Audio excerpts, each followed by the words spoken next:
Call the Public Safety and Transportation Committee meeting to order. Today, gentlemen, we have a very active agenda, so I'm going to ask that you hold your questions until each presenter is done. And then at the end of their presentation, each one give your questions. Be looking for a motion to approve the agenda. Moved by Duckham, supported by Williams. All in favor, say aye. Aye. All opposed, passes unanimously. Takes us to our first opportunity for public comment. Is there any public comment? Peter Barma, 142 West Pearl Street. I just wanted to briefly talk about climate.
.30 seconds, Peter.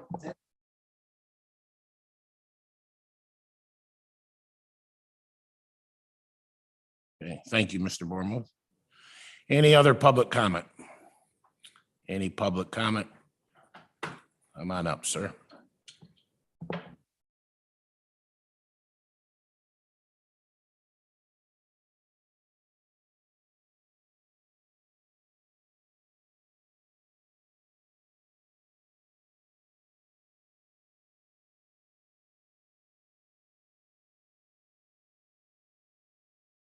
Yes, sir. Present it to the clerk, please.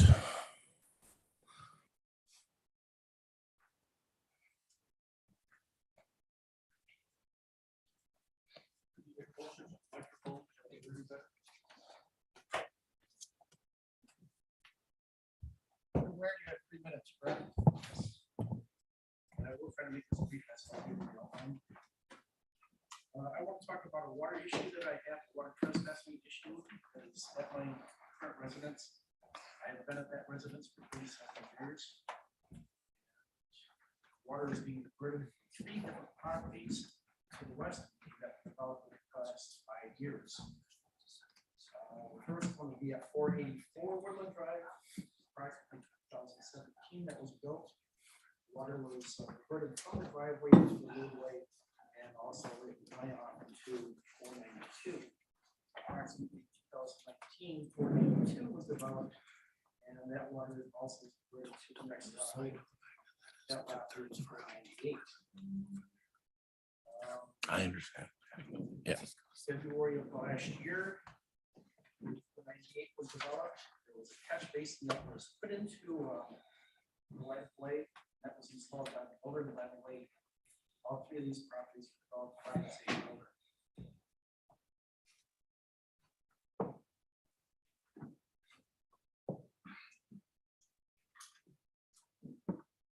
I've been in contact.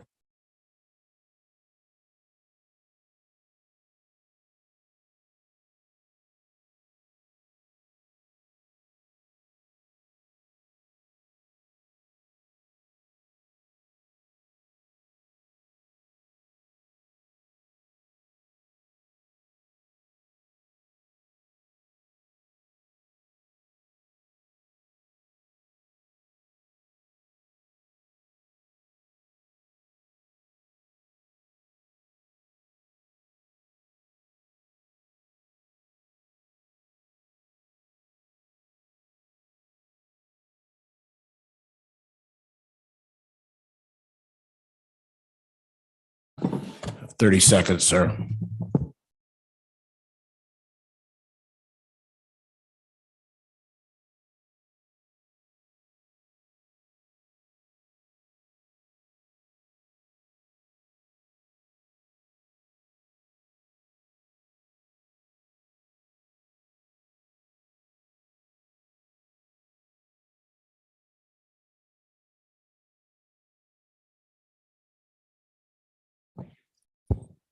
Thank you, sir.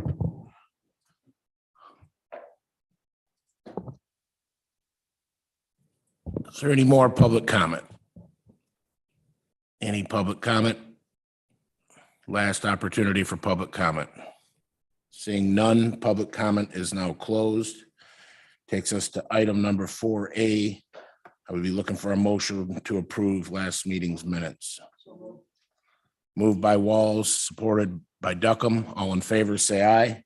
Aye. All opposed, passes unanimously.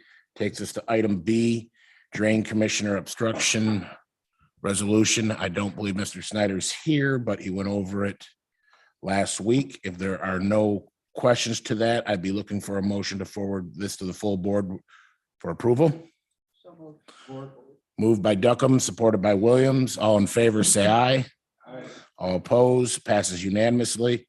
Takes us to the 911 quarterly report. And I do believe Mr. Hammond's here. Hello, Jason.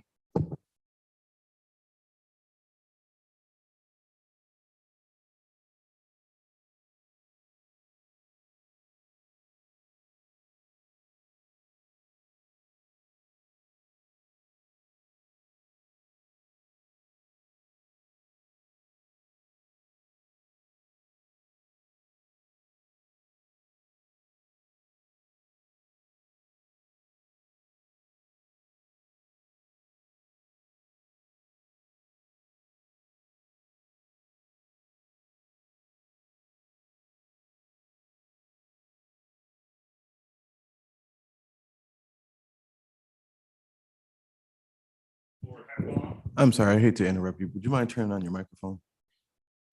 Yeah. Thank you. Oh, sorry about that. Dispatch training continues for 2022. The last 4 months, they've gone to Emerging Technology Forum. Emerging Technology is all the new pieces for dispatch, all the new technologies, also some trainings for dispatchers as well, active shooter training, disaster response training, active shooter incidents for dispatch, different situations, and then the PFN user group, which is our 911 network. Again, I encourage every commissioner to come down to dispatch. We created a couple new alerts for schools. So if something happens within 1,500 feet of a school, it's going to notify dispatch and law enforcement that there's a school nearby. And that's a picture of it. Will pop up in their MDCs or in dispatch. MPSCS, which is our radio system, they completed a upgrade back in July. It did take our radios down for a few minutes, about 4 or 5 days. We also received 6 new computers. Computers for dispatch. The life is only 4 years. So per our maintenance agreements with them, that's one of the things that we do get is a new computer. We had a major storm back on August 3rd. During that time, we took in 796 calls, which is quite a bit in 5 hours. Did a site visit and safety walkthrough of the new battery powered microgrid location from Consumers Energy. And we had another major storm on 8/29. We took 1,671 calls in 2 hours. With that many calls, unfortunately, we could not answer them. They did get rerouted to the call flow that we have set up to other counties and also up to Marquette, so that way no calls were missed.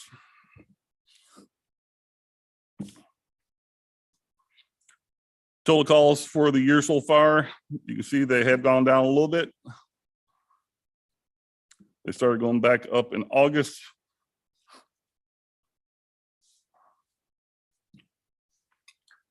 The call breakdown for year to date, we've had 265 text messages sent to dispatch. And still majority of our calls are wireless.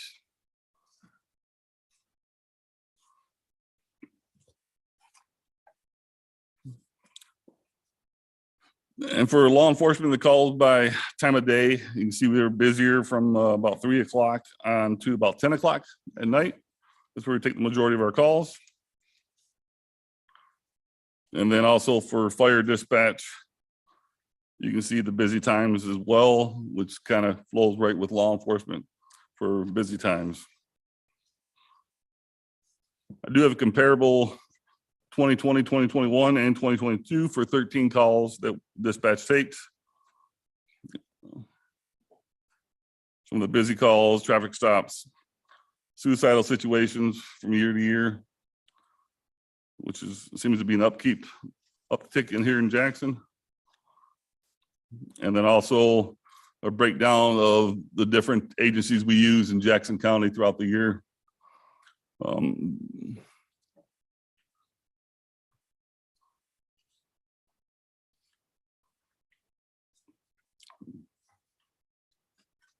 And that's all I have. Committee members, do we have any questions? Commissioner Bear.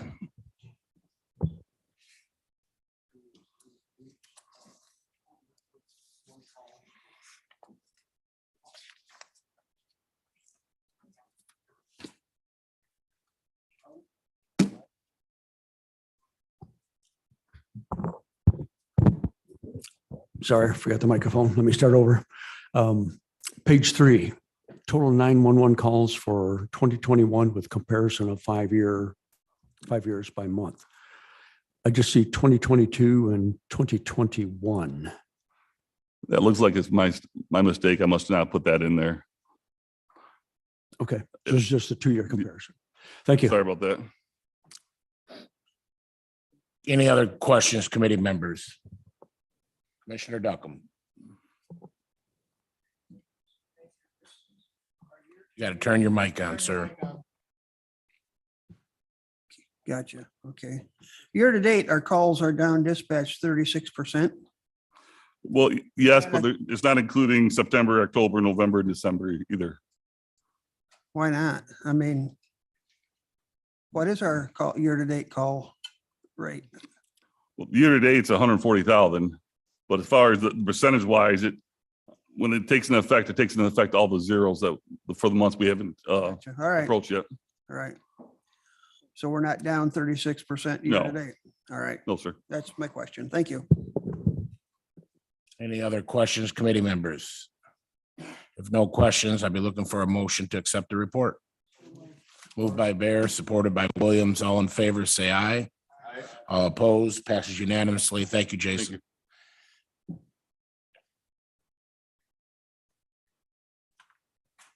Takes us to item D, the Youth Center semi-annual report. I do not see an individual there for that. 1 second, Commissioner Bear. Yes, Commissioner Bear.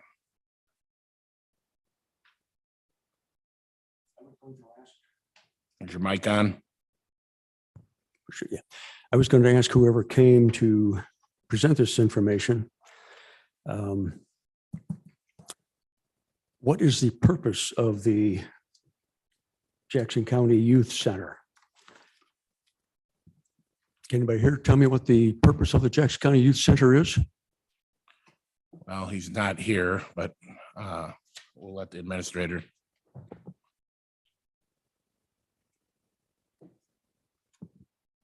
Yes, it is adjudicated youth. They work with the youth center is answerable to the court. So these are young people who, for whatever reason, found themselves on the wrong side of the law and are now being, for lack of a better word, detained in our youth center. It's kind of a misnomer. It says youth center. You think it's a playground or something, but it's not.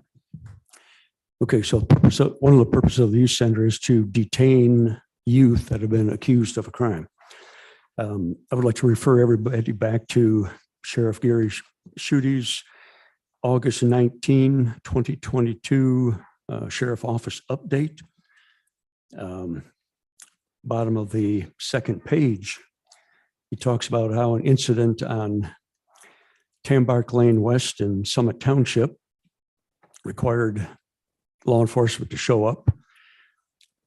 3 juveniles have been attempting to steal the car. They all fled. 2 suspects were apprehended. They had a digital key reader found in the path of the 3rd subject. So they had equipment to steal cars. They were charged and they were taken to the Jackson County Youth Center. The Jackson County Youth Center refused to lodge them. If they don't accept the accused youth that the sheriff brings them, then to me, they're not serving their primary function. So that was, I was going to ask the person today. Well, thank you, Commissioner Bear. I'd suggest that you send a formal email request to Mr. Baker because there's no one here to answer you today. So gather your thoughts, send that request out, and I'm sure all the commission would be happy to see his response. Is this important enough to anybody else that you want me to copy all commissioners on this? Absolutely. It's important enough to me. I would love to be CC'd on it. Thank you. Yep. Should we still receive the report since you didn't give it? I think we're going to move on.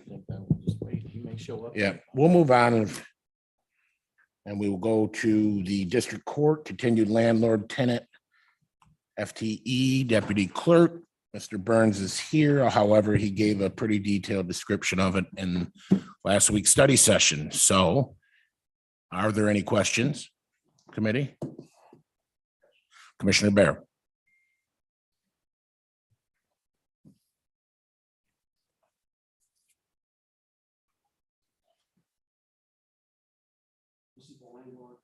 Mic's off.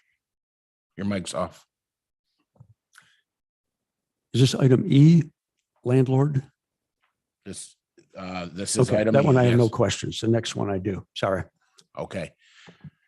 If there are no questions, I'd be looking for a motion to forward this to the full board.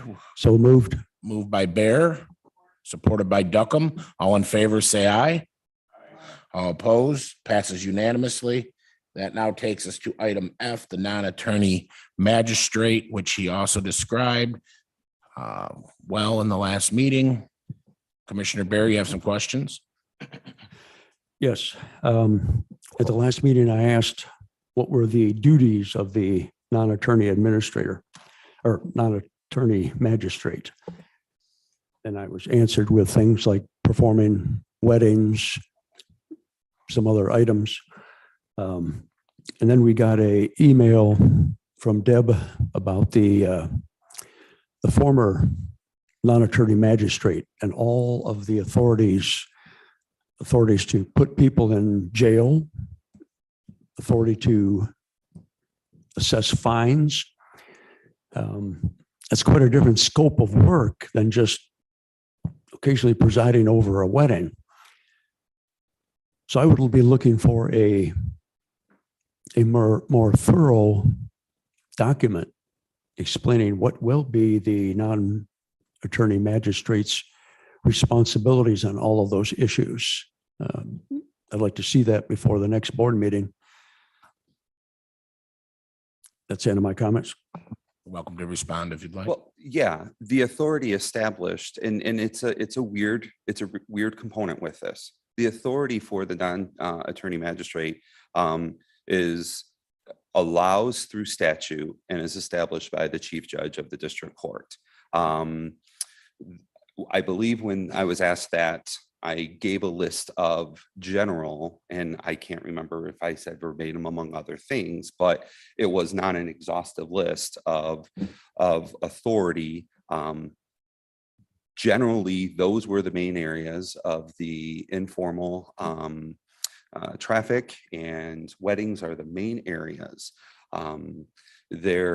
It's limited into fishing and some DNR components up to 90 days. That's not the practice generally of district court for even the magistrate to do those, but it does have the authority in the event that there is a need. It's a similar document to what I was asked last time for the local administrative order for Tammy that I sent on to administration. Excuse me, it was not the intent to mislead this board at all. I wasn't going down every single item because it is the authority of the chief judge to establish that level of what the responsibilities and the authorization of the non-attorney magistrate. Is it safe to say that in smaller communities that have far less resources in terms of judges, that their scope may be broader than what we'd be looking for in Jackson? So there's like two, the state Supreme Court has what's called a model local administrative order. And for magistrates, for non-magistrates, they list what's within the scope of statute that magistrates are allowed to do. As we went through that, Chief Judge Goosery looked at that saying, no, because I do not have a law degree, there are some components that he took out because he was not comfortable with me having that type of authority that a normal attorney magistrate would have. And so the answer to your question on other, they have a greater scope when they're the only shop in town, basically. Right. Commissioner Williams had a question. Thank you, Mr. Chair. I'll try to, excuse me, be as brief as I can. So I had a couple of, to your point that you just mentioned, I had a couple of attorneys that reached out to me after last week's meeting, and in so many words said that the county would be better served if we hired someone with a law degree, just so that we could get through more pre-trials and all the other stuff that they were talking about. So would we be putting the county at a disadvantage by putting someone without a law degree in this position? So we already have an attorney magistrate as the primary Sure, I'm aware. main person. The court administrator serves as the backup in components. It is not an everyday component of my job. It is not, I would imagine that it's going to be a very, very small percentage because I don't know what pretrials they're talking about. Our magistrate doesn't handle pretrials with the exception of supporting South Central Michigan resolution mediation to provide some of the support for landlord tenant cases. This position, whether it was an attorney or a non-attorney, would not be conducting additional pretrials. So I don't see how that would be relevant with this particular ask. Okay, let's see if I can find my notes here, because I had a couple of attorneys that reached out to me and they told me the opposite to that point, but I won't belabor the point. So say or close with this. So if we were to hire someone with a law degree, would they be able to do more? For what position? My For- position? No, for the non-attorney magistrate position. This So is if we- not, this is not a separate position. This is the court administrator's position, which is what I hold. And so this, as part of my job description that has been approved by this commission, that was part of the job study in 2017, that is a component of my job description, is to serve as a magistrate as a backup of duties, part of my duties for. So, I don't mean to sound rude, but Yeah. I'm aware of your, and maybe I'm not understanding. Yeah. But I'm aware of your role and I'm Right. aware of what a magistrate is. Right. So if we hire a magistrate to facilitate these responsibilities, would that magistrate be able to handle an additional amount of responsibilities? So I hear what you're saying. I would be before you asking for another FTE if we were to go with that. Okay. That is not, I think, what the board would like me to do. And so if we were to be looking at additional FTE and we needed another part-time or full-time magistrate, I agree with you 100%. Okay. But we're not looking for an additional position. This truly is a backup when the magistrate is off. If you remember, unfortunately, I had to come to you in March of this year, asking for your appointment of our attorney magistrate. That didn't work out. Yeah. I then came back. We were at a 6-week hole where we were struggling to be able to handle some of those additional cases because we didn't have a backup for that. When the magistrate goes off on vacation, we have nobody to be able to handle. Every morning, we have what's called Matterhorn. It's the online ticket resolution where somebody can not have to come to court to fight their tickets, but can submit it online to say, hey, I messed up on this, but looking at leniency from the court, or, hey, this is an issue. And then the magistrate is the one that has the authority to make a resolution to that. Right. So I'm Yeah. aware. I Yeah. understand. So nothing further, Mr. Chair. Thank you. Okay. Committee members, all good? If so, Commissioner Duckham. I'd like to make a motion to concur with Judge Goostrey's request and expand the definition, and forward or it to make the full known board the definition of the court administrator. and forward it to the full board. Yes, sir. Is there a second? Out, supported by Walls. All in favor, say aye. Discussion, excuse me. Commissioner Bear. My request to have the more full explanation of the duties. Will that document explaining those additional duties be part of what is presented to the board for approval? I would like that to be. Mr. Burns, is that something you could put together and get to Commissioner Bear before Tuesday's meeting? Yeah, I can. Thank you very much. Okay, we have a motion on the floor and support. All in favor, say aye. All opposed? Passes unanimously. Thank you, Jeremy. Thank you. Takes us to friend of the court semi-annual report. Hello, Sarah.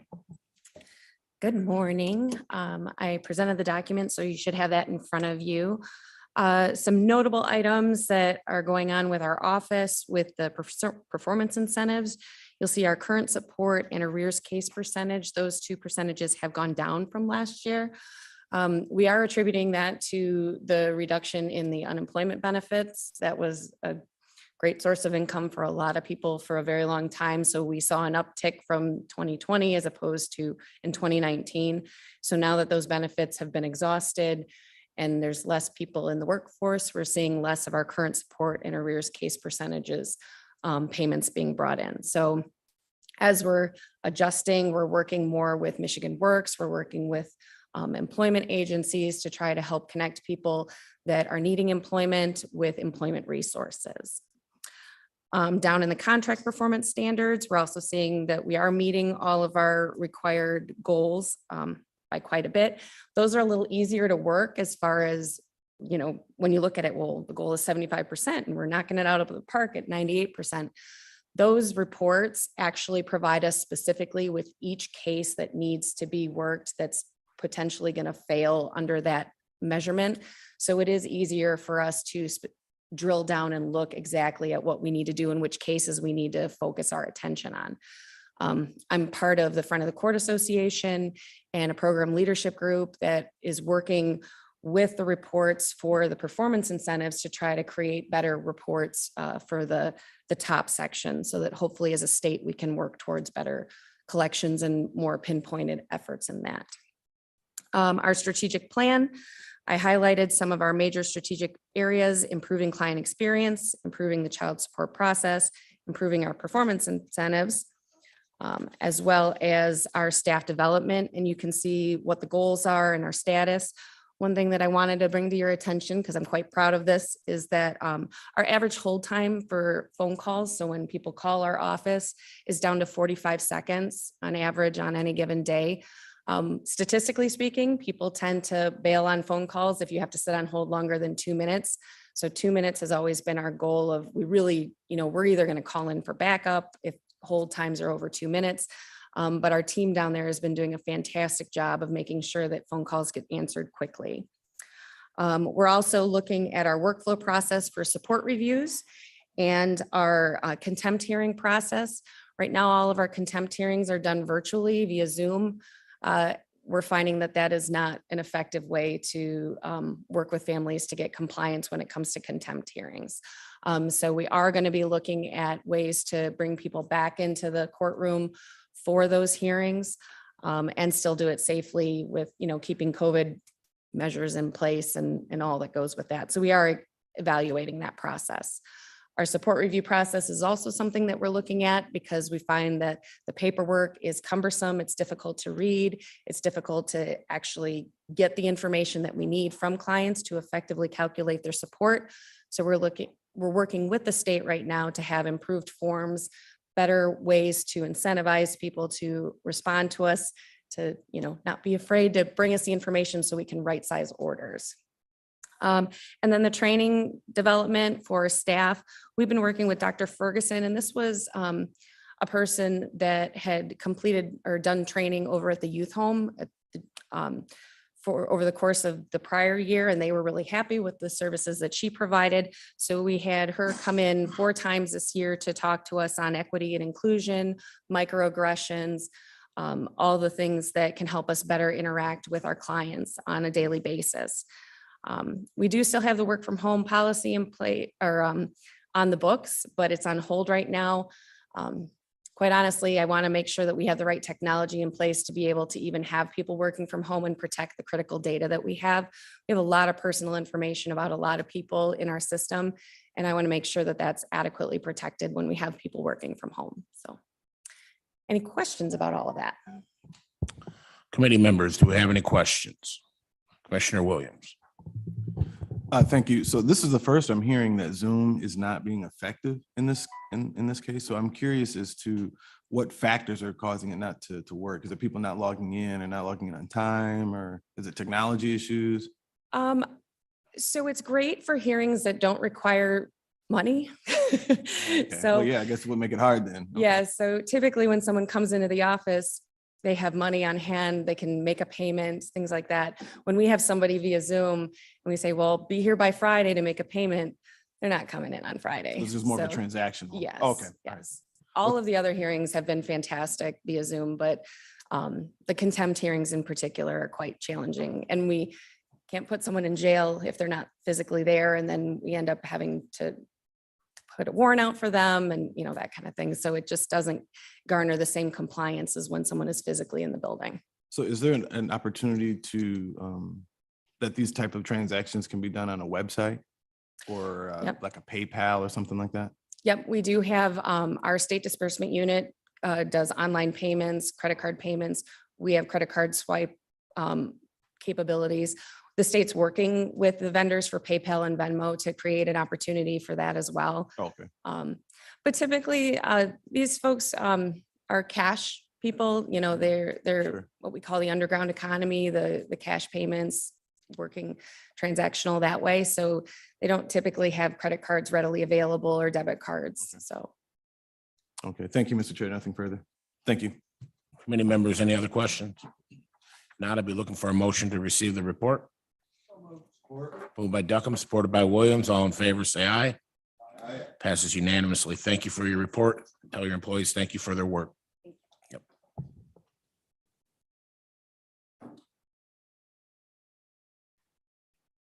Takes us to item H with Juan. He's got multiple airport issues today. Hi, Juan. Morning, Commissioners. How's everybody doing? Well, Item H is a request to approve a contract with MDOT, Office of Aeronautics, so we can get reimbursed for payments that we've done on our easement acquisition project. This is a project that started late last year, and we recently finished purchasing the 5 easements for a price of $117,000. This contract will reimburse $79,565 that we paid in consulting and subcontractor fees. committee members, if no questions, I'd be looking for a motion. Commissioner Bear.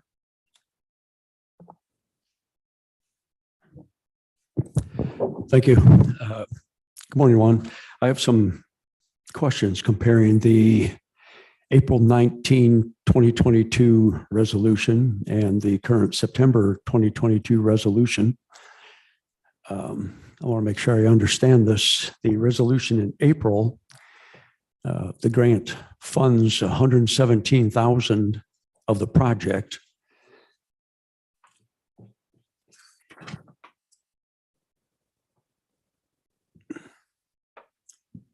$116,000 went to the property owners, of 1,000 was to recording costs.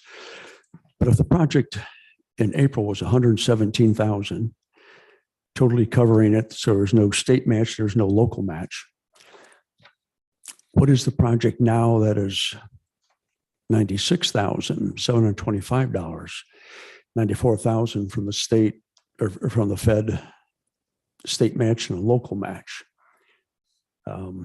Is this not the same project, or? It's What's- part of the same project. So the project involves the design phase, which is the doing all the paperwork to make an offer to the property owners for the aviation easements.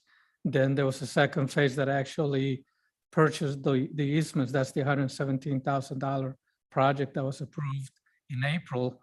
Now we have this particular contract is to reimburse all the expenses for the whole project, including the design phase, which included doing all the land acquisition paperwork, attorneys, fees, etc.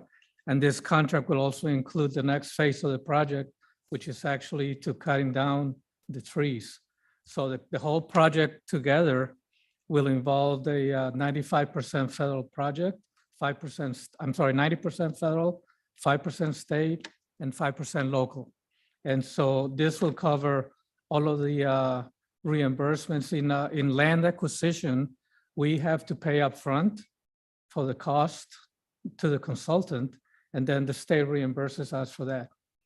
So we basically had to pay the 79,000 plus. That was paid up between late last year up until now for the consultant to hire a subcontractor, Commonwealth Associates, to go out and negotiate the price of the property and then to close on the purchase of the easements. Okay, so the April 117,000 was to cover the whole cost, the whole project. No, sir, that was to cover the purchase of the project. So What's this the- project involves going out and surveying the properties to determine which properties we needed to buy easements on. Then you actually negotiate the purchase of the easements. Then you have to buy the easements. And now we have to go back and resurvey to make sure that we're cutting the right trees and then cutting those trees down. So we still have 2 more phases for this particular project. And this project was going to be 213,725 was the original estimate from beginning to end. Okay, so the total project then is over $213,000. That's correct.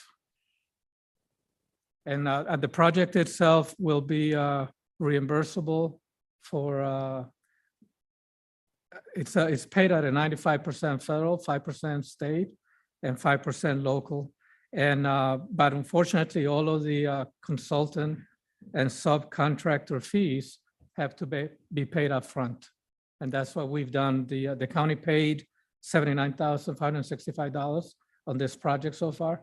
And now we're being able to submit to get reimbursed for that amount. Okay, thank you for that explanation. It just seems, It's a little complex and complicated, especially when it's land, when land is involved. It's a different type of an agreement.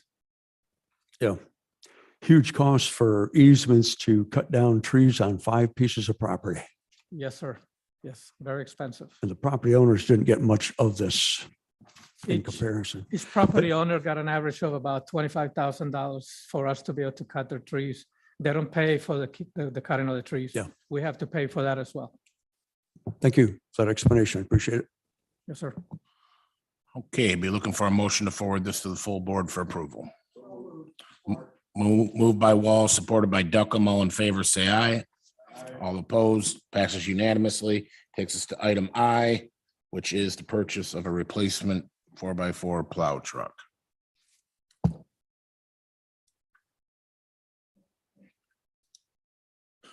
It's pretty self-explanatory. If you have any questions for Juan, committee members, any questions? Commissioner Bear. Thank you. This existing 2008 truck you're gonna replace.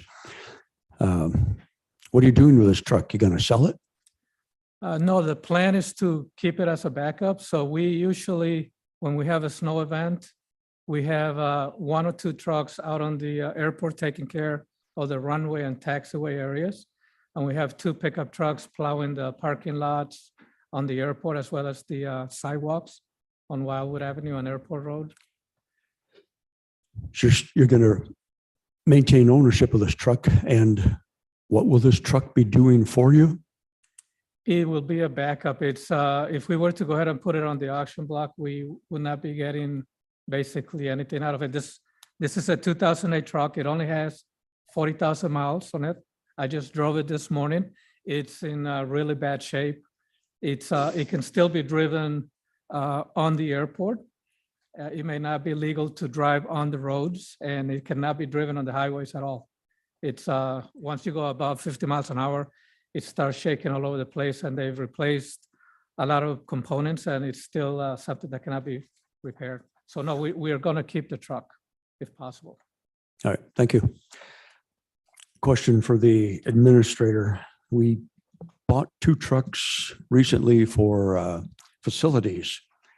And my recollection is that the cost of each of those trucks was greater than this price.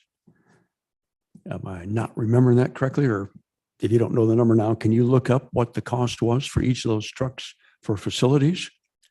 So you figure out where did we get the better deal? Yeah, I don't know off the top of my head, but I'll send a text out and see if we can get an answer before the meeting's over. Hi, Juan, I just had a brief question because I know a couple of commissioners, we discussed this over the weekend. We did purchase a larger plow earlier. My understanding is that would be used for different work than what this one's used for. Am I correct in that? That is correct. So the truck that we purchased earlier will be the one that's it's a 6x6 truck, has a 22-foot plow, and that's used exclusively inside the airport for the runways and taxiways and the apron. The pickup trucks, we are responsible for plowing the parking lot where we use salt to clear the snow in there. So we like to separate the equipment that basically deals with salt products versus those that are inside the airport. Most airplanes, except for the military, are made out of aluminum, which corrodes really badly if you introduce salt in the picture. So that's why we don't use salt inside the airport. So that is the huge truck, the 6x6. Okay, thank you. Be looking for a motion to. This is this is a action item, just so you gentlemen realize it won't be going to the board. Okay, so we had a motion by, did you catch it? By Walls, supported by Bear. All in favor? We'll do a roll call.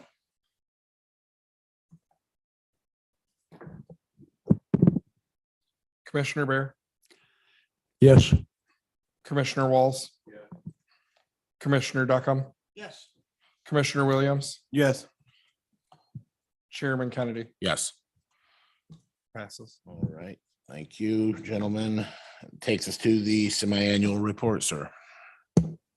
Okay, during the last 6 months at the airport, we have been accident-free, which is fantastic. We were able to purchase the 5 easements that I talked about earlier and updated our John Deere, 1998 John Deere 15-foot mower deck with a wood mower deck. All of the county hangars are fully occupied, and we completed nearly 18,000 operations safely at the airport. Some of the highlights is the Aviation Day, which was on June 25th from 11 to 3 p.m. And this one, we had over 2,000 community members showed up. They really enjoyed the event. There were no complaints whatsoever. We had Blackman Township participate. They brought in their rescue equipment and their law enforcement equipment. We also had units from the Air Force, Army, and Marine Corps that were present doing recruiting events and presentations. We also had the Yankee Air Museum brought in the C-47, which is the aircraft that was used during World War II for a lot of the troop transport. And Survival Flight also brought in their helicopter, as well as we had a T-6 Texan demonstration team. Zephyr Systems is a locally based company that is developing a cargo-only drone, and they brought in their prototype to display at the airport. And we had a L-39 Albatross, a jet demonstration team, as well as the A-10 Thunderbolt and the Black Hawk helicopters. The FAA conducted a benefit cost analysis earlier this year, back in April, and they determined that the benefit to have a control tower at the airport much exceeds the cost to operate the tower. To have the tower on the airport with all the equipment, all the technicians, and all the controllers cost about $700,000 a year. We, the county, have been paying $70,000 to help pay for this cost. Starting June 1st, the FAA is picking up 100% of the cost. So that's going to save the county in future years about $70,000 because we no longer have to pay to have the tower on the airport. Another item that I wanted to mention was the Bipartisan Infrastructure Law. At the April update, I mentioned that this law is providing $5 billion each for terminals and for control tower updates. And that's broken down into $1 billion per year for each of the terminals and control tower. It's sort of a competition by all the airports in the United States. And we were lucky enough to get a $2.2 million grant. This will allow us to not only update the tower, but we're also hoping to get radar, since that is one of our most prevalent safety items that comes up at least once a day. We have a pilot that's reporting on the wrong side of the airport, and it could cause a possible collision issue. So having a radar is one of the critical items. Part of the updates will include buying a new boiler for the building. The existing boiler has been non-operational since 2012. We'll also get new windows, hopefully. Now here's a breakdown of the different grants that we've gotten because of COVID. And I know COVID is something that's mostly in the past for us in the rearview mirror, but we're still benefiting by getting some additional money for the airport. We got the $69,000 back in 2020. And in 2022, we got a $57,000 grant. Excuse me. We're also supposed to get an additional $59,000 grant, but that has been delayed until 2023. And then the latest update was getting the $2.2 million to update our control tower. Here's a kind of a quick picture of what's going to be happening the next year or two at the airport. And this is a plan that we put together with the state of Michigan, and it's forwarded to the FAA, and it kind of provides an idea of what type of funding is needed for Jackson County Airport. And obviously our big project for 2022-23 is completing the cutting down of the trees on the obstructions for the easements that we just purchased. And for 2023, we're going to try and see if we can try to win a grant to update the terminal building at the airport. The terminal building is a 1962 vintage building that it is needing some help. And the boilers are on its last legs. It's got 2 boilers. So we need to see how we can get the funding for that. And that's why we're putting a request to the FAA for that. I mentioned the Zephyr Systems. They have just signed a commercial operating agreement with the airport, and they're starting operations this month. This is a company, like I mentioned before, that is developing an unmanned drone that will specialize in carrying cargo. And not only is it going to be a cargo between 2 pounds and 200 pounds, but it'll also be flying out of the line of sight of the controller. And that's something that that is still being developed in conjunction with the FAA, and that is to allow and get permission to not only do commercial drone operations, but also to do them out of the line of sight. Right now, the drone operations, except for the military, are within a line of sight. So this is something that's pretty big for the Jackson area, as well as for aviation in the United States.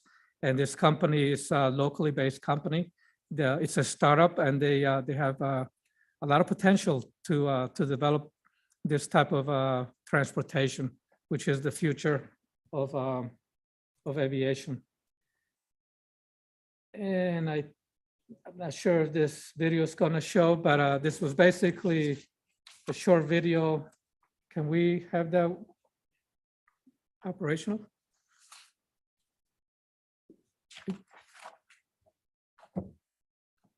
And I'm not sure if the video is going to show, but it is in our website if anybody's interested. It's a nice video that shows the amount of people that not only showed up for the Aviation Day, which we are going to do it again in 2023, but also the fact that it was a free event to the community, and participation was well attended.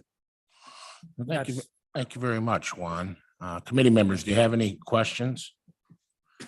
If not, I'd be looking for a motion to receive the report. Moved by Bear, supported by Duckham. All in favor, say aye. All opposed. Thank you very much. Thank you for your time. And thank your staff for doing a great job out there. Takes us to the staff report MIDC grant for fiscal year 2023, Public Defender's Office. Hello, Mr. Fortino. I have provided you all with a copy of the proposed contract that I received from MIDC late Thursday afternoon. I'm just going to ask you, I know you reviewed it, ask you to send it on to the full board recommendation that the chairman signs the contract. Committee members, are there any questions? Commissioner Bear. Thank you, Chairman. Good morning. I see in your right up here the current situation, that the needs you've got. You're going to put 24 staff. Pardon me? I didn't. It states here that your needs for the department, the MIDC, is you're going to end up with 24 staff. That's correct. That's due mainly to the standards MIDC requires that our felony attorneys can't handle more than 150 cases a year, and the district court attorneys can't handle more than 450 cases a year. The number of cases that the county generates every year. We need that many people to meet those standards. Okay, then I got a question. Question for the board and for the administrator. This grant, Total authorized budget, $4,230,599.59. Got 4.23 million and 24 staff for the Indigent Defense Commission. It's good that the accused that don't have the money to defend themselves have people to do that. I'm not arguing against that. I'm just saying that the prosecutor has half the staff and less than half the budget. According to the proposed budget for next year, prosecuting attorney will have $2,003,022. So the MIDC has $2,227,000 more assets to use than our prosecutor. The prosecutor not only prosecutes the indigent accused, he also prosecutes the accused that have money to pay their own defense.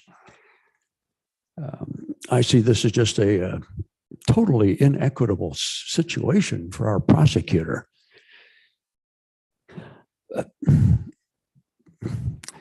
I'm not sure how to, I don't know, I can't in good conscience support this. $4 million for MIDC and barely over $2 million for our prosecutor. I don't know how anybody expects our prosecutor to keep up with prosecutions with less than half the budget and less than half the people. I'm having difficulty with this. I said it before, I'll say it again. I want some changes made in the proposed budget for the Commissioner prosecutor. Bear, we're going to speak to the motion here. If you have Is there a additional motion on the comments, floor? well, this is about the public defenders.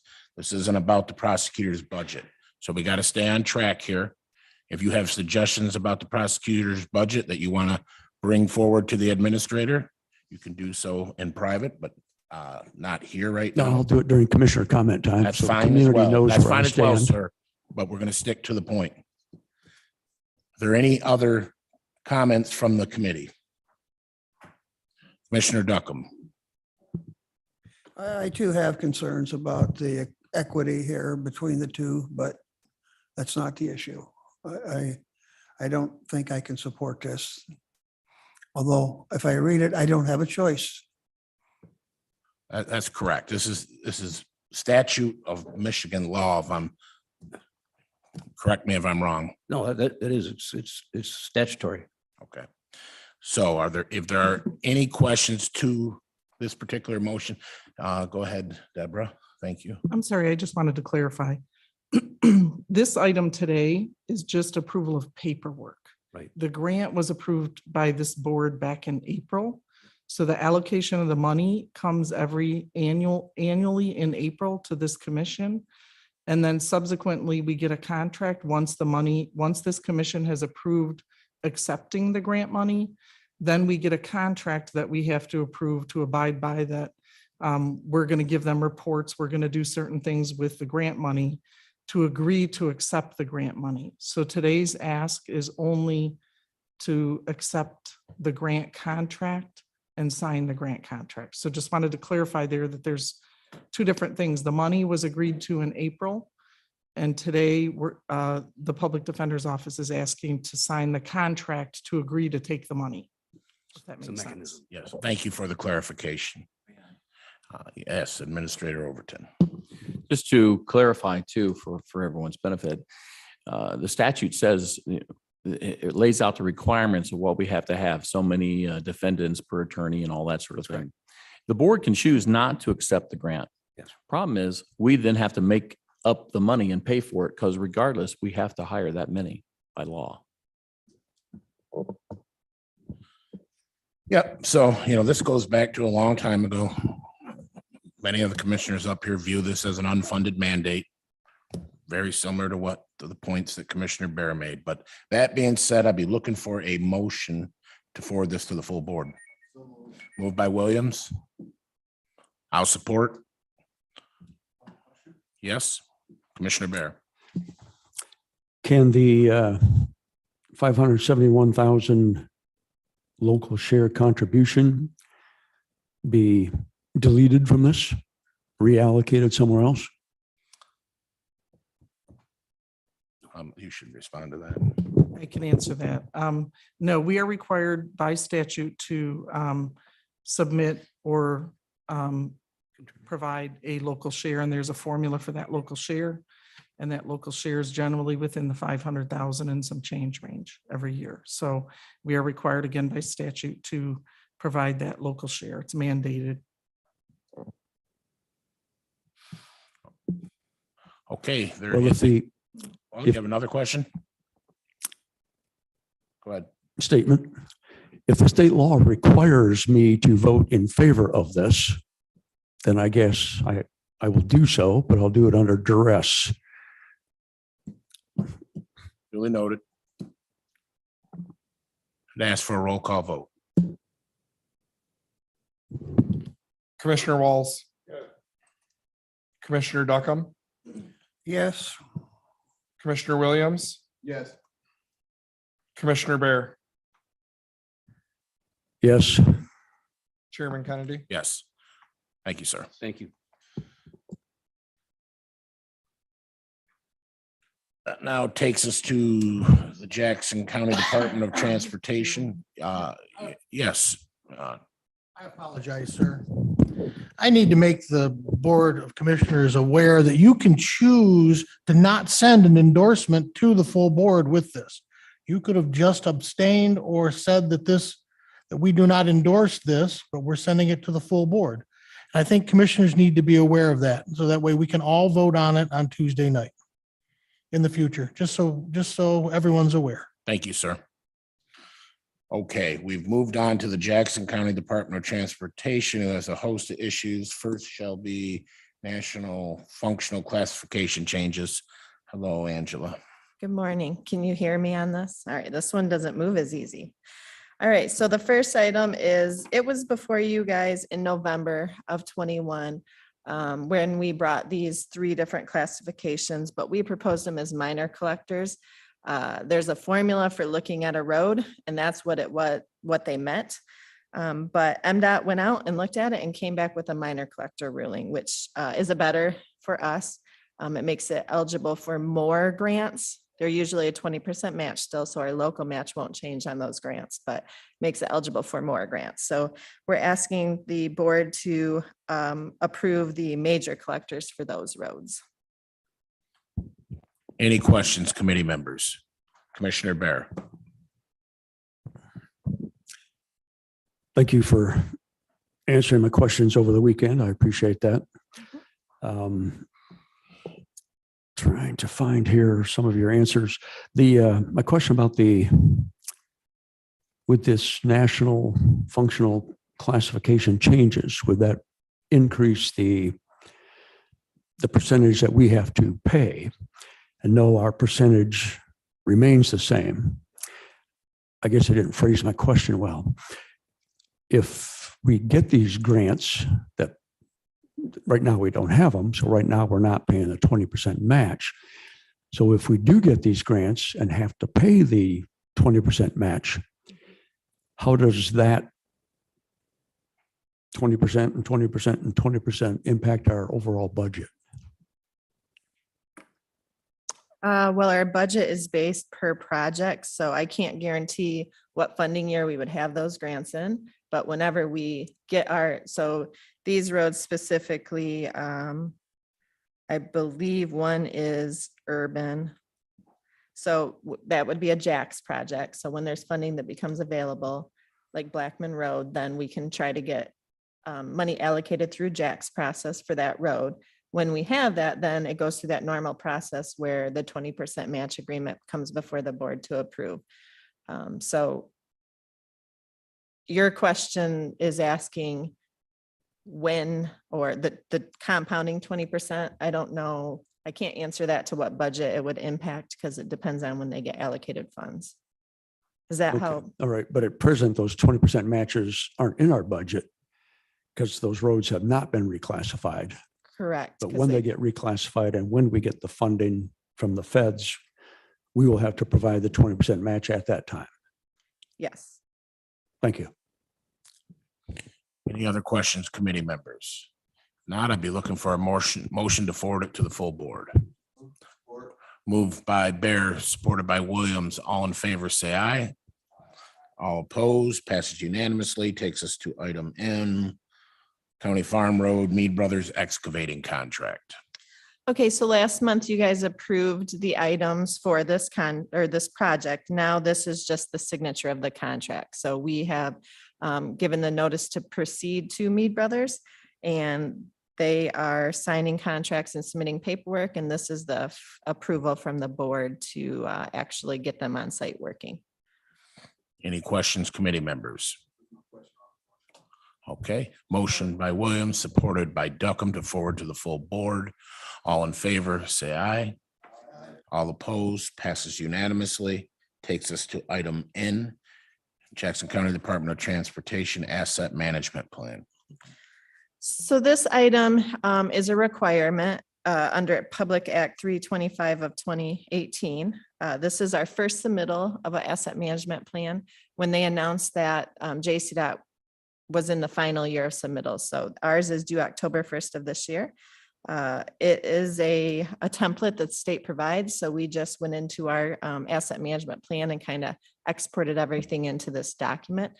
I can answer questions on the document but basically the compliance plan takes our pavement and our bridge asset management plans and takes data from them and puts it into a summary, which you have in your board docs. Committee members, any questions? Seeing none, I'd be looking for a motion to forward it to the full board. Moved by Walls, supported by Williams. All in favor, say aye. All opposed, passes unanimously. Takes us to item O, Operations Division Reorganization.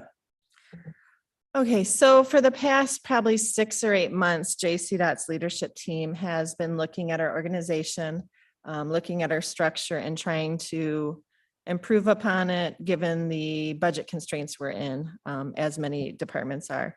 So this request is to take so our hierarchy that was passed by the board 4 or 5 years ago had superintendent positions under the director of operations, but also had assistant superintendents. We never filled those superintendent roles. We've been working with assistant superintendents for a number of years without that next step of supervision. So they've been performing the role of a superintendent as an hourly employee.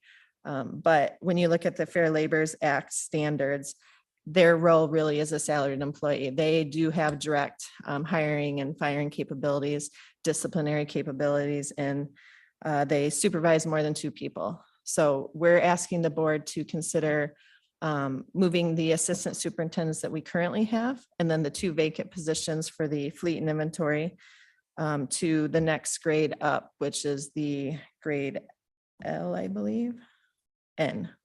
N as a salary position.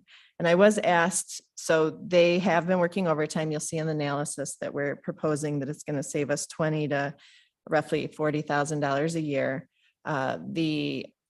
So they do put overtime in, and who's going to then do that work that was outside of hours.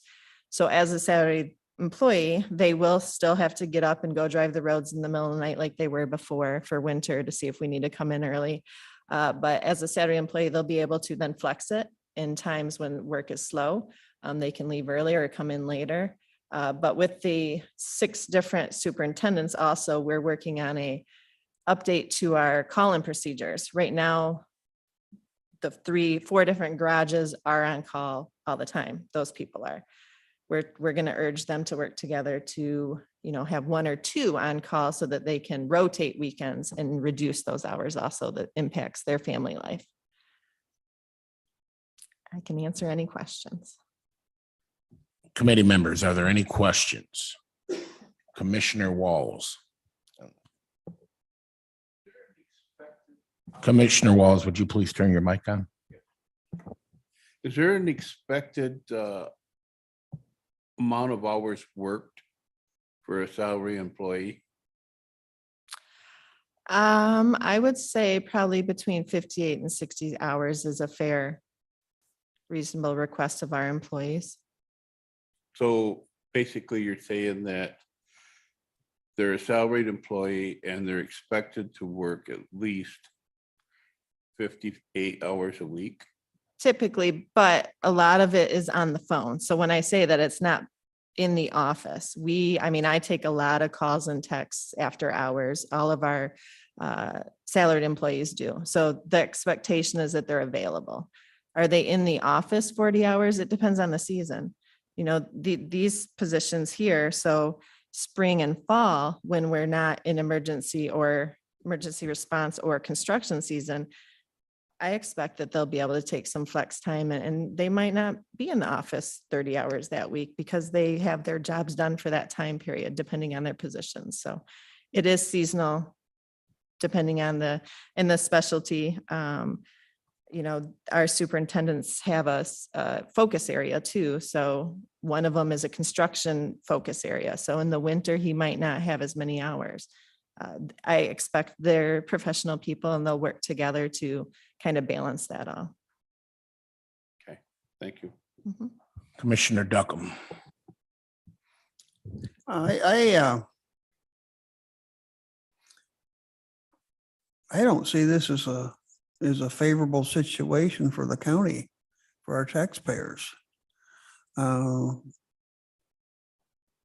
Either way, either they're gonna be on salary and not work the hours expected, and we won't be able to tell that. Or if we leave them on hourly, we know what we're getting. And if this is supposed to be like revenue neutral, why do we want to change it? Well, it wouldn't be neutral. They've currently already worked the amount of overtime this year at this time in the year that then they equal to the salary we're proposing. So there is a savings. And then the other part of it is with this change, currently last winter, it was my first winter, so I sat back and watched and then we talked about it. But currently the way we've been doing overtime call-in, it's all hourly union employees that get that. So I wasn't in my email last night when I said we'll be able to eliminate 2 or 3 people being called in for one call on emergency services. That's a true statement. We'll go to the superintendent, we'll get the call, and they'll be able to call directly through a phone tree, who's going to come in and do the work. Currently, the way it's set up is a foreman gets the call, or well, actually, the superintendent looks at the roads, calls the foreman, then the foreman calls in people. So we've got 3 people getting paid for one call in. And that's just the way it's been structured. So this will be a cost savings. And again, we don't have any issues with our salaried employees not getting the job done. Your fear of them not doing the work, well, then that's disciplinary. But we haven't had that situation with any of them. And just to put out there, prior to the last structural change, these positions were salaried. So we do have one employee that's been through the ringer, so to say. He was salaried, moved hourly, and this will move him back to salary. I remember the sombrero incident. That was salaried people not putting in proper time years back. Well, I don't know. I just don't see a reason for a change. Either the county's going to win or the employee's going to win, and we're going to hurt our morale because they took a pay cut. Okay, so the other part of this is if we don't make the change to the salary grade, then they have to be hourly or salary in the position they're in, because the job function, they are doing a salary position. So that was what started this all. Because we don't have that second tier between the director and them, they're in a position that's hourly, not supposed to do the disciplinary, not supposed to do the planning, supervising. But when you look at the Fair Labors Act, they have to be salaried. Okay, just my opinion. Thank you. Okay, I've personally got questions on that because I don't think the Fair Labors Act actually says that, because I know people in supervisory roles that are hourly. That being said, what I'm most concerned with is, since they are hourly right now, are they part of the labor union? No. No, so, okay, that alleviates one of my concerns. I appreciate that. Mhm. I know we had sent emails and we got cross messages to when I was reading, I had to leave, so I appreciate that. The other concern though is if they are legitimately working overtime and making more money than they were for their salary, I don't know if we're rewarding that employee or punishing them by doing this.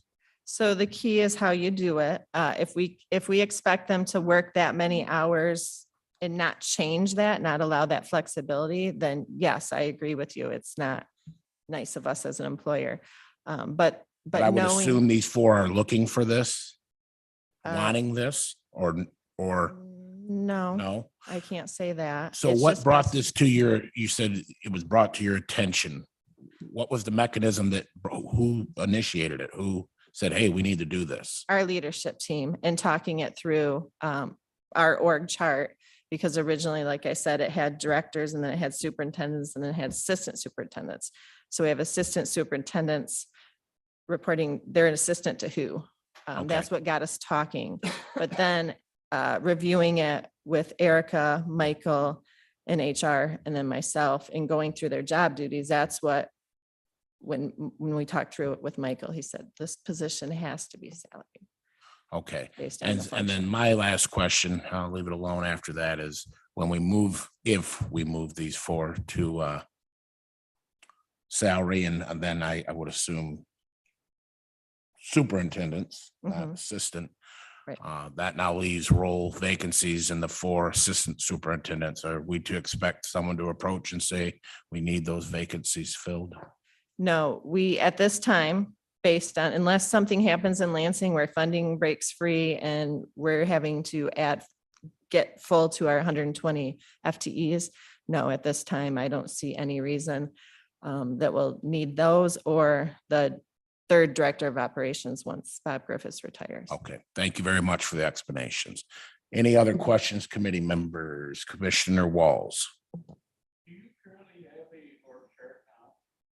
Yeah, it's in your board documents, the current, and we did current because it was very hard to make sense of all of the past ones that have come to the board. So we just did, this is where we are today. This is where our structure is. And then we did the proposed, showing with what that change would be.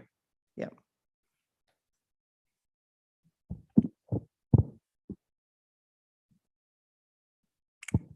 Committee members, what's your preference here? This is not an action item. It'd be going to the board. Is there any? And you were making a motion for approval? Yes. Okay. A motion on the floor? Supported by Walls. We will do a roll call vote. Commissioner Duckham.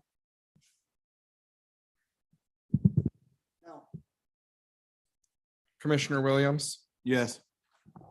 Commissioner Bear. No. Commissioner Walls. Yeah. Chairman Kennedy. No. So this will go forward to the board with a recommendation of disapproval, if I'm correct. Thank you, Angela. Takes us to item P, Hillsdale CRC Managing Director Agreement. Okay, so this is, Hillsdale does not have a managing director currently. They have been operating without one. And they reached out to us for a number of different services, but we've been helping them with some of their engineering also, because they had a drastic turnover there.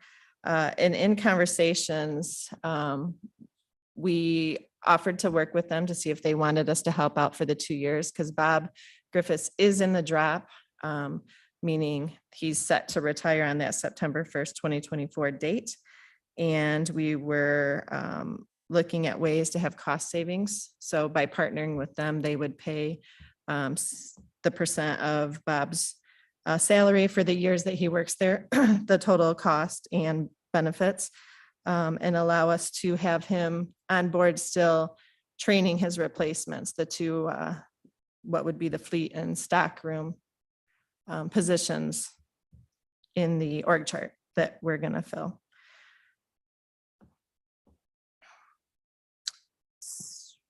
Any questions? Committee members, any questions? Commissioner Williams?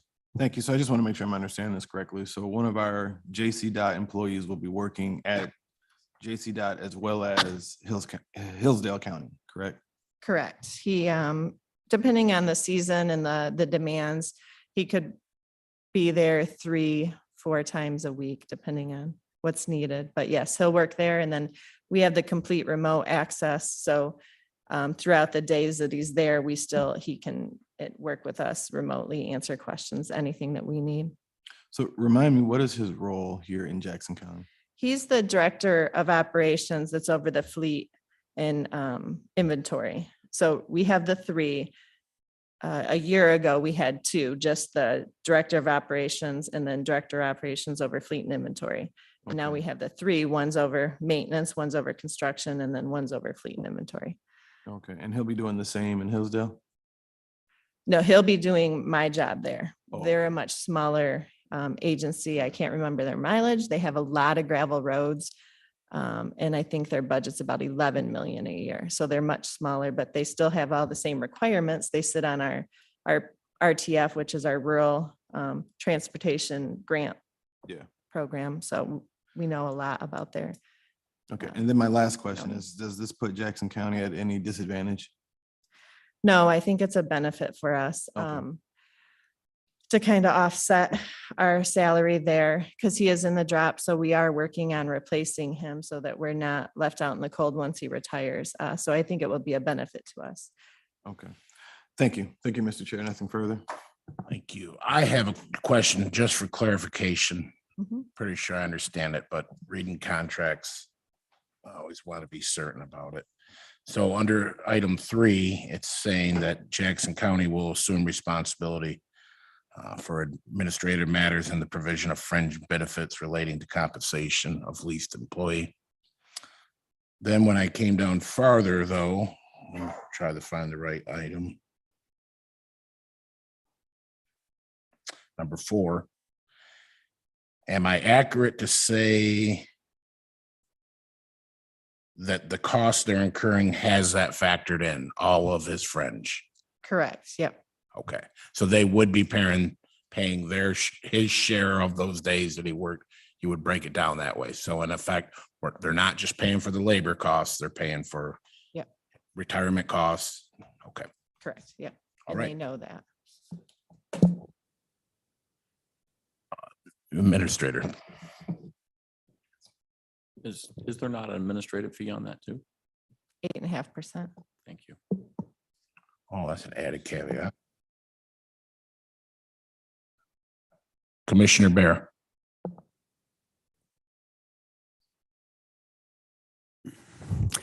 If this person will be working 3 to 4 days for Hillsdale, so that's 60 to 80% of his time will be spent in Hillsdale. Mhm. If he doesn't go to Hillsdale, what will he do to keep himself busy for that 60% or 80% of the week? Is he just not fully utilized at present?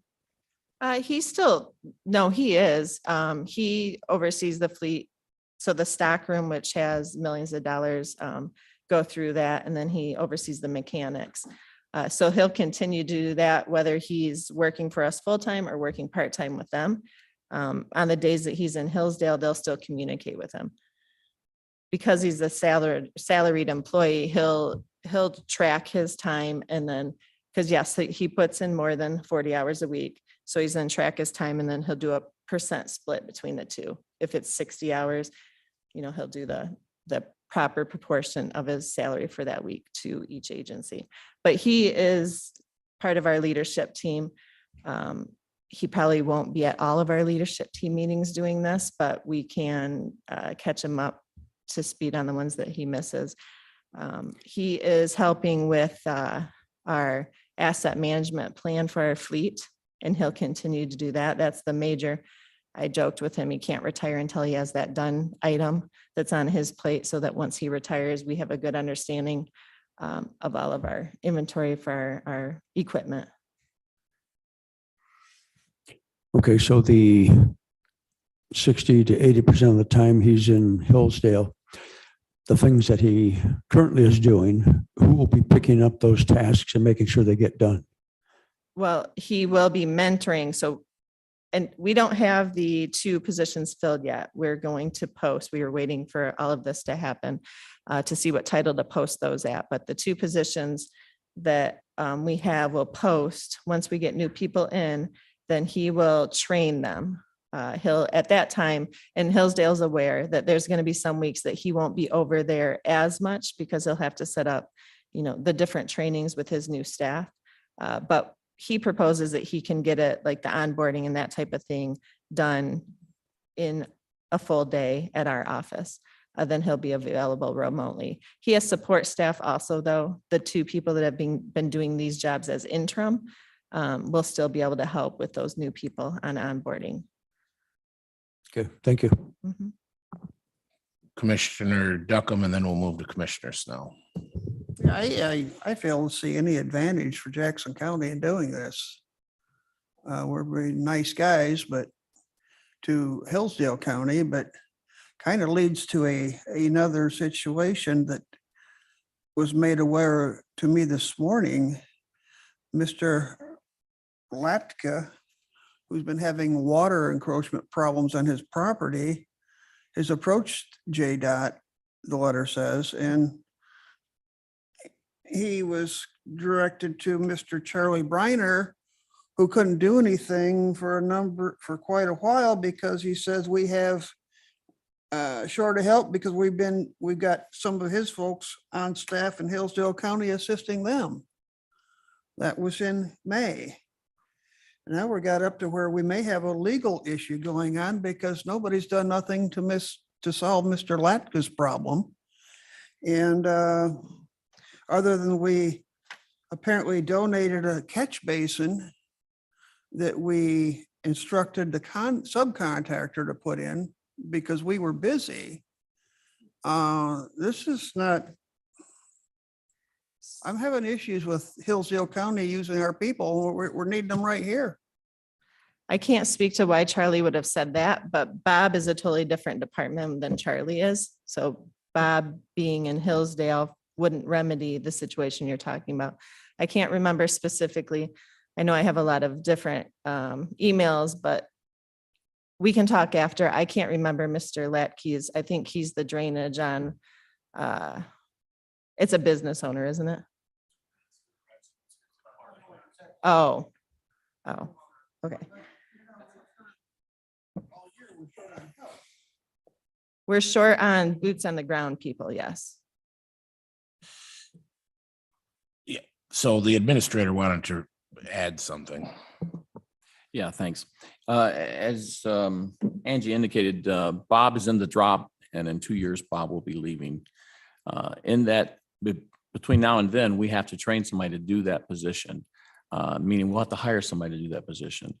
By allowing him to work at Hillsdale part-time, that will offset some of our costs, because we're going to still have to hire somebody, and Bob will spend all the time training them as opposed to doing it over 2 years part-time. It works out to be in our best interest and to help Hillsdale, which we have a good relationship. We share equipment and staff as needed on occasion. They come to our aid as well.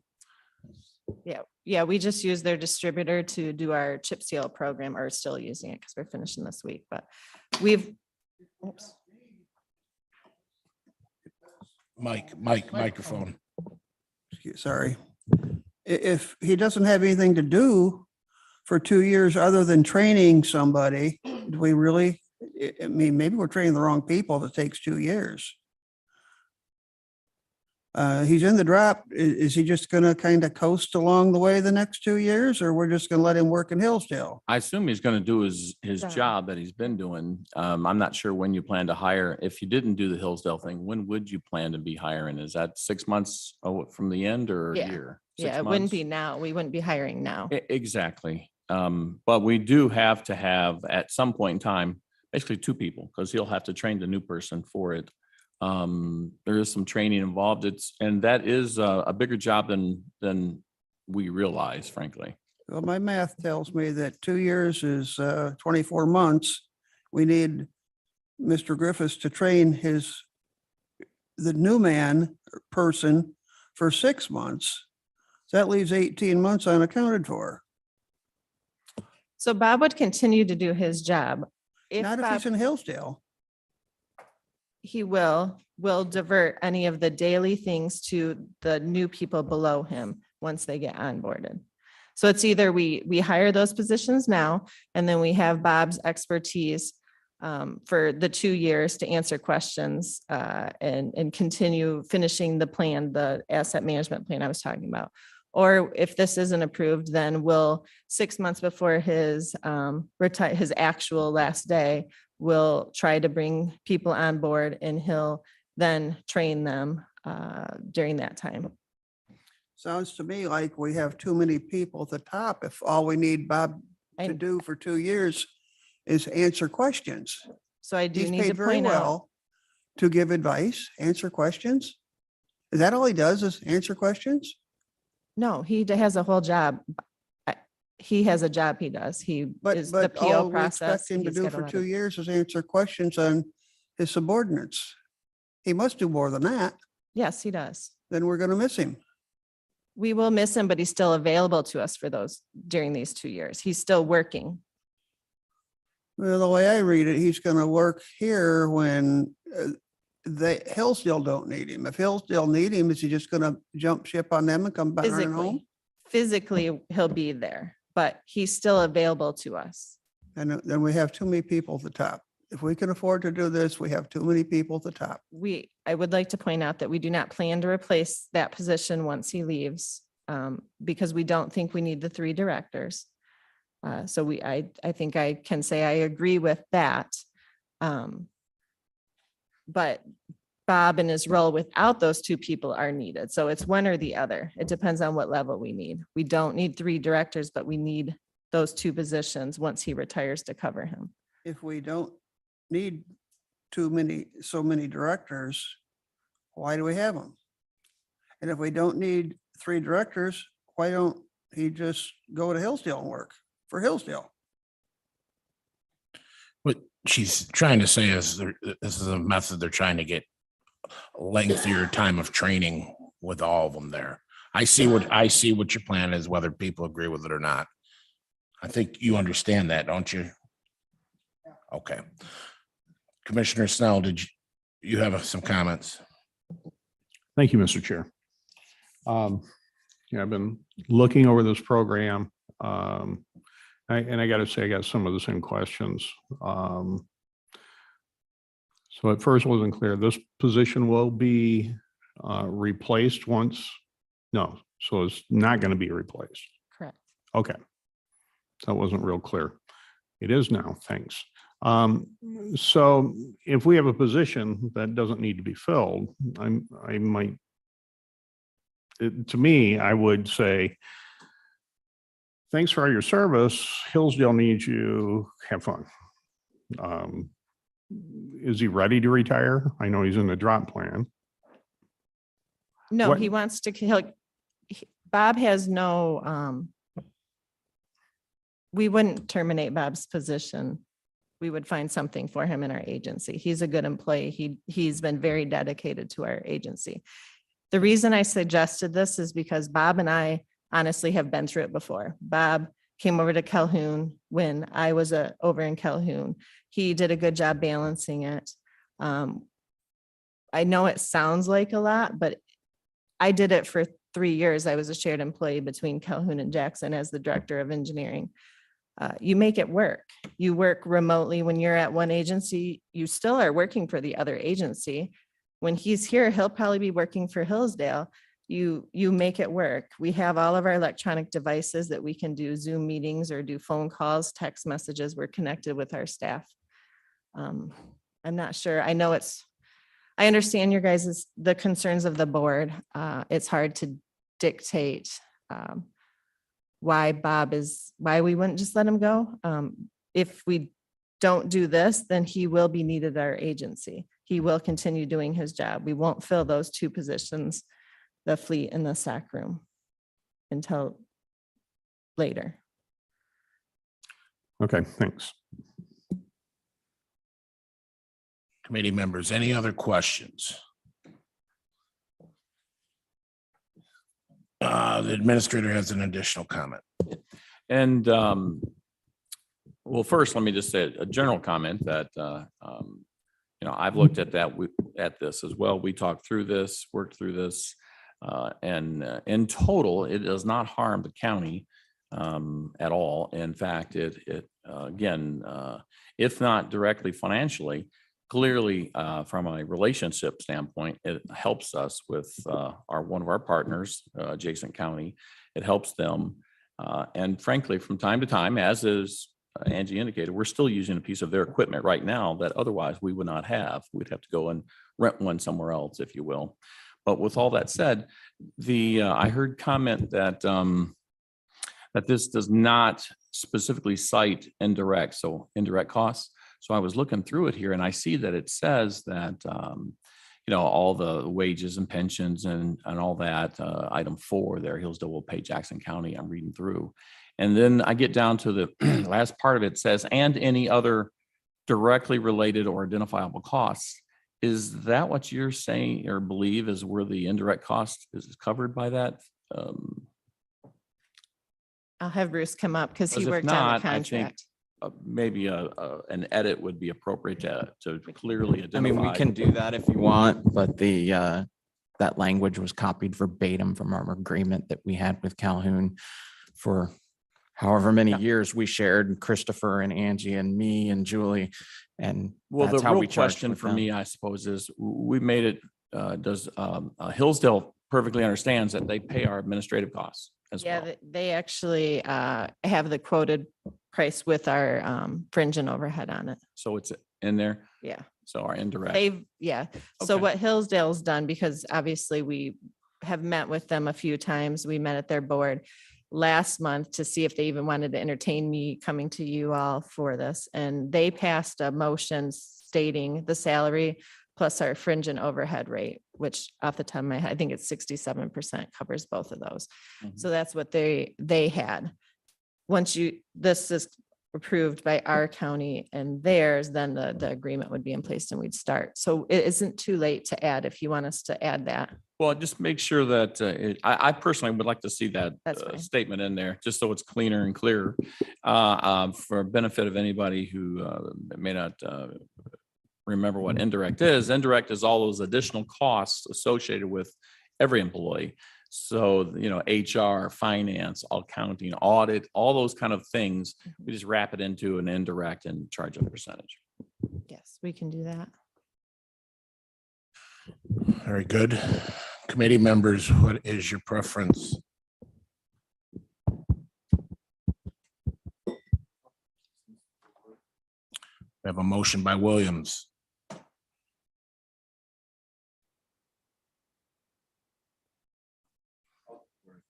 Supported by Walls. Would ask for a roll call vote.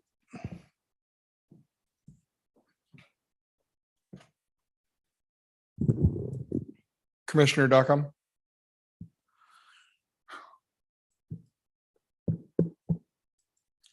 No. Commissioner Williams, Yes. Commissioner Bear, Yes. Commissioner Walls. Yeah. Chairman Kennedy. Yes. Pass.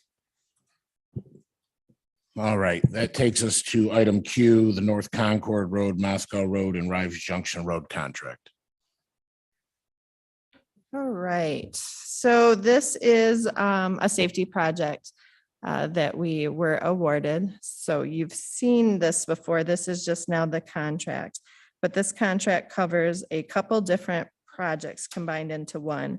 So we have the tree removal, guardrail, permanent signing, pavement marking on the North Concord Road from Spring Arbor to Hutchinson, from Moscow Road to, or on Moscow Road from Masker to Spring Arbor, and then on Rives Junction from Springport to Cook.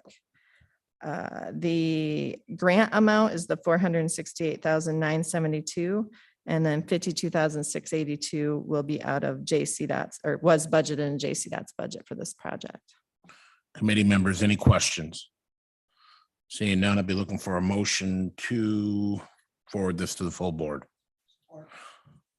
Motion by Duckham. Support by Williams. All in favor, say aye. All opposed, passes unanimously. Takes us to item R, signage and intersections contract.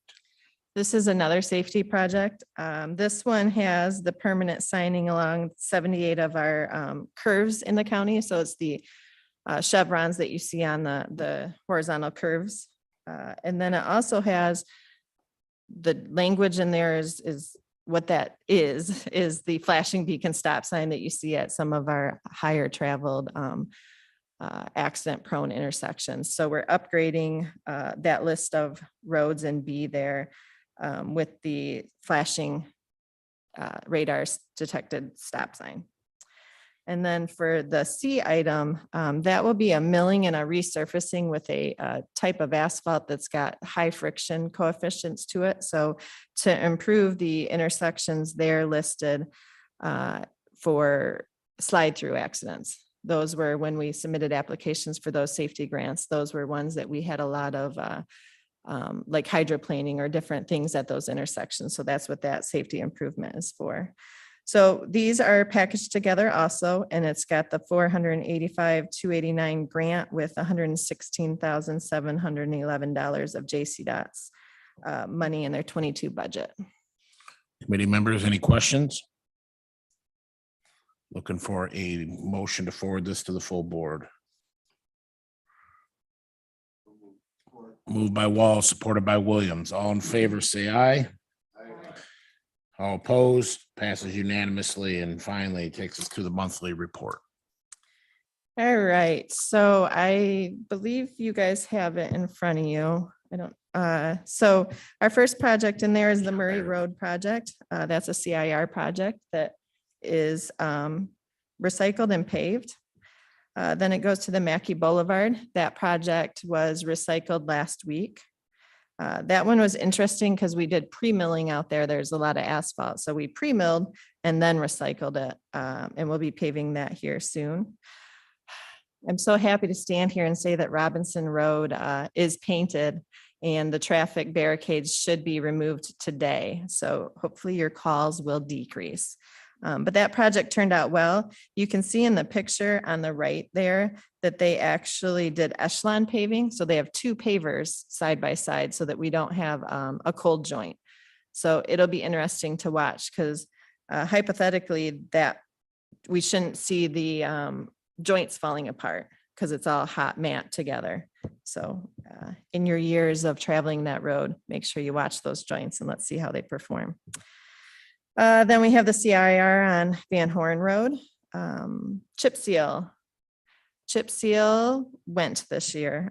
We do have some areas in case you get calls that we have to do some repairs on, but we'll get out there with the Dura patchers, repair them, and then we'll do the fog seal. So you won't even see those repair spots, but we're finishing up this week. We have the Browns chip seal for the parks to do there in that parking area that they inherited over by Cascades. And then I think last month I told you all that I would get the roundabout layouts in a report to you because those are finalized. You guys approved the right-of-way purchases last month, and this is what those purchases got us for a layout. So if you have any questions on the roundabouts, I can try to answer them. Otherwise, I can get you answers. And then just highlighting two of our culverts that our crews did. These are some big culverts. They're newer for our crews to do. We typically do just the small 24-inch corrugated steels or the smaller culverts. But they did the Mott Road and the Rice Avenue Creek culvert. And it was a success. We had some learning curve for dewatering because there's a lot of water flowing, but we got it under control and they did a great job. Very proud of our crews for doing those and saving probably close to $100,000 on those projects. And then the paving, the last two or the next two slides are Sutton Road and Fallahy Road. Those are the partnership between Leone, the county, and JCDOT for the primary road paving. And our last two slides, unfortunately, Mother Nature, we've had storm damage. So just highlighting some of the storm damage that we've had to do out on roads. I'll take questions. Committee members, any questions? If not, I have a few brief comments. You know, today, I know it's a tough day and don't take anything personal. As the chair of this committee, I get a lot of the emails. I get CC'd with each of these guys when they have issues, and I see the work you're doing behind the scenes, and it is appreciated. And your organization is doing a good job. So I just don't want you to walk away today feeling disheartened. We appreciate you and your staff's work very much. Thank you. Thank you. Commissioner Duckham. That's for me too. Okay, thank you. We need a motion to, oh, Tony, I'm sorry, go ahead.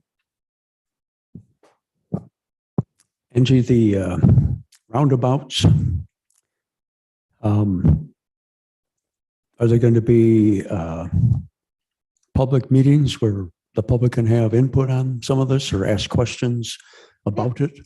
Yep, we'll have public meetings to answer their questions. Because roundabouts are newer to the county roads. I know I feel like I've been talking years about these ones specifically, but we'll still do the whole idea of trying to lay it out on a parking lot for unexperienced drivers to drive around to see how they function and answer questions too. Do you have anticipated dates for those yet? I don't, Tony, but I will have staff work with the schools and get them, and then I'll get them to you all. Thank you. Thank you. Thank you, gentlemen. Take a motion to receive the report. Moved by Duckham, supported by Bear. All in favor, say aye. Passes unanimously. Thank you again, Angela. And that takes us to item number 5A. Need a motion to pay the claims. Moved by Duckham, supported by Bear. All in favor, say aye. Passes you. All opposed. Passes unanimously. Takes us to other minutes, of which there is none. Takes us to item C, reporting schedule for next month. Jackson County Department of Transportation monthly, animal shelter quarterly, emergency management quarterly, district court semi-annual, circuit court semi-annual. Takes us to item 6, public comment. Second opportunity for public comment. Is there any public comment? You'll let this go? Wow. All right. Well, I'll do the official. 1 second chance, third chance. Seeing none. Public comments now closed. That arrives at committee member comments. Are there any committee member comments? Commissioner Bear. Thank you. We had Mr. Latka here this morning, public comment. The information he's put together here is happening all over the county. Contractors, builders are not following the directions of JDOT and the drain commissioner. Townships are the only ones that can enforce this. Because the building permits and inspections come through the townships, but this is becoming a real problem all over the county where somebody builds something, changes the water course, and then floods out somebody else's property. Don't have a solution for this. All I know is that the way it's going isn't right. And hopefully somebody's got some ideas on how do we approach this. That's all. Thank you, Commissioner Bear. Committee members, any other comments? Commissioner Duckham. In conjunction with Tony's statement, I've contacted Columbia Township and they were unaware of the issue, so somehow the dots aren't getting connected. Mr. Latka's had a big problem created for his property. I've got videos of, it looks like a mini cascades going down his steps. And I don't know. I contacted John Calhoun. He's the only guy I get a hold of that day, and he was unaware. He said he would look into it. I haven't got a response, but yes, Tony's correct. It's somehow there's a loophole here that people are slipping through. Don't know where it's at, but it's creating a problem. Thank you.